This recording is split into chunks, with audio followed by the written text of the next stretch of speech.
So today, we're going to talk about a piece of tech that could really change how we all experience the internet. It's a protocol that tackles this huge kind of hidden problem by, well, literally shrinking the web. Let's get into it. You ever use a really powerful web app and just wonder, why does this feel so clunky, so slow? Or why can't it remember anything the second you go offline? It's super frustrating, right? And the reason a lot of the time isn't your computer or your internet. Nope, it's a fundamental limit that's baked right into the web itself. And right here, this is the culprit. Just take a look at this table. It's actually pretty shocking. Your browser, the thing you use every day, only gives apps about 5 to 10 megabytes of what's called local storage. I mean, that's basically nothing. A few photos, maybe? Even the fancier option, IndexedDB, is totally unpredictable. This is why developers have to lean so heavily on the cloud, and it's why so many apps just feel fragile. They break the second you lose that connection.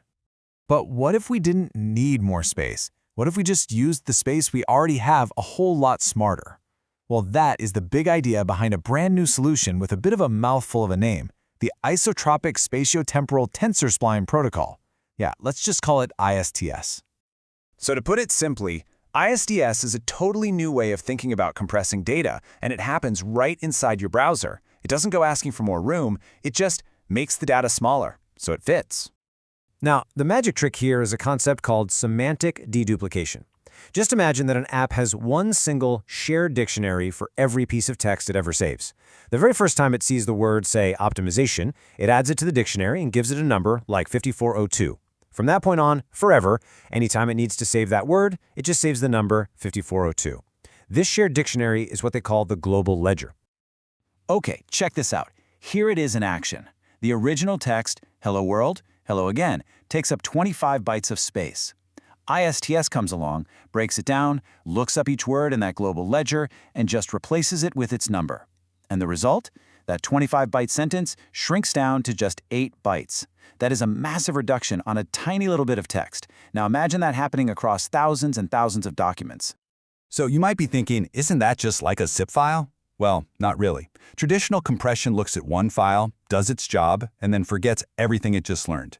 ISTS is different. That global ledger gives it a persistent memory. It remembers every single word it's ever seen across every session you have. And what that means is, the more you use an app, the smarter and more efficient it gets. So how does this thing actually handle all the different kinds of data we throw at it? Well, it's smart enough to know that text and images are totally different beasts, so it uses two specialized pipelines to process them. Here's kind of the 30,000-foot view. When data comes in, the protocol first takes a look and figures out what it is. If it's text, it sends it down the text processing pipeline. If it's an image, it goes over to the image processing pipeline. Both of these paths are designed for maximum efficiency, before that data is finally compressed and tucked away. For text, the process is pretty straightforward. First, the text gets tokenized. That's just a fancy word for being split into individual words. Then, each of those words gets looked up in the global ledger. This whole process turns the sentence into a sequence of numbers, a vector, which then gets compressed into a teeny tiny little string. Now the image pipeline, this is even more clever. It actually uses the browser's own built-in tools against itself. It renders the image, converts it to the super efficient WebP format, turns that into text, and then compresses the text. It's this brilliant multi-step process that just squeezes out every last unnecessary bit of data. And that 85% quality level, that's not just some random number they picked. It's actually based on the science of how our eyes work. The protocol is literally stripping away all the visual information that our eyes can't even see anyway. It keeps what matters, throws out the rest, and you get this huge size reduction with no visible drop in quality. Pretty cool. And you know, the math behind all this is seriously sophisticated. It can lead to these beautiful 3D visualizations, like this one, which maps data onto a sphere. It's just a quick peek into the really elegant engineering that makes all this incredible compression possible. Okay, so this all sounds great in theory, right? But what about the real-world results? I mean, does it actually work? This is where the story gets really, really good. In some of their tests, the ISTS protocol achieved, get this, a 97% reduction in storage size. No, that is not a typo. Data that used to take up 100 megabytes now takes up only 3 thou. That is incredible. And you can see from these charts, that wasn't a one-time thing. Over here on the left, you see text performance. It doesn't matter if it's plain English or computer code, the reduction is consistently massive. And then on the right, it's the exact same story for images. The ISTS version is always just a tiny fraction of the original size, and it even beats standard formats like JPEGs and PNGs. Let's make this even more real.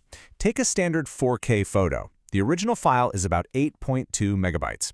If you compress it as a JPEG, you might get it down to 2.3 megs, but the ISTS protocol, it shrinks that same photo all the way down to just 1.1 megabytes.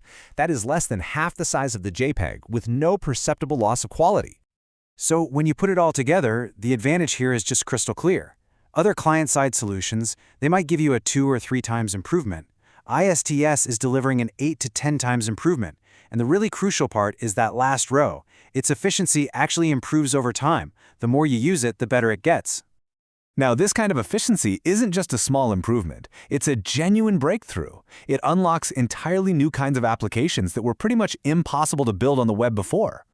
We are talking about true offline-first apps that work perfectly, with or without an internet connection. We're talking about real-time collaboration tools that can have a literally unlimited history, faster, more powerful dashboards, and it even opens the door for ultra-private applications. And on that privacy point, this is a huge deal. The entire ISTS protocol runs on your machine. The compression, the storage, that global ledger, it all happens right there on your device. Your data never, ever has to be sent to a server, which makes this a true zero-knowledge system, perfect for any kind of sensitive information. And you know the best part of all this? This isn't some far-off future concept. This protocol is production-ready. It works in all the major browsers you use right now. The tools to build this next generation of web apps, they're already here. And that really brings us to this powerful final thought. Maybe we've been looking at the problem of web limitations all wrong. Maybe the solution isn't to just keep asking for more and more resources, but to be smarter, to be more intelligent with the ones we already have.